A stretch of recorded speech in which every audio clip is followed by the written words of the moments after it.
এই লোকটা এতটাই পারফেক্ট ভাবে তীর মারতে পারতো যে তার সবগুলো তীর একদমই নিশানার মাঝ বরাবর লেগে যেত, কারণ এই শালা একদমই বোর্ডের কাছ থেকে নিশানা লাগাচ্ছিল। আর এই লোকটাও একদমই পারফেক্ট ভাবে বলে নিশানা লাগিয়ে দেয়, যার ফলে সবগুলো বল একসঙ্গেই ফুটোর দিকে যেতে শুরু করে দেয়, কারণ সে সবগুলো বলকে একসঙ্গে সুপার গ্লু দিয়ে লাগিয়ে রেখেছিল। আর এই দুইজন লোক টেনিস বল খেলছিল, কিন্তু খেলা দেখতে আসা সবগুলো দর্শক অনেক অলস ছিল, কারণ তারা তাদের অলসতার জন্য তাদের মাথাগুলোকে ঘোরাতো না, তারা শুধুমাত্র তাদের চোখের মণিগুলোকে বলের সঙ্গে সঙ্গে এদিক ওদিক ঘুরিয়ে দিত। আর এটা হলো দুনিয়ার সব থেকে বড় বরফের পাহাড়, এই জন্য যারা সেখানে স্কেটিং করতে আসতো তারা প্রচন্ড ভয়ে থরথর করে কাঁপতে শুরু করে দিত।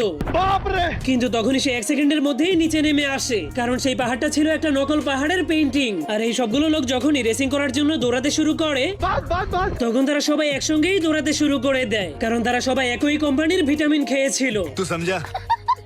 আর এই মেয়েগুলো সাঁতারের রেস করতে শুরু করে, কিন্তু তখন হাজার হাজার মানুষের ভিতর থেকে একটা জল পড়ে সেই রেসটাকে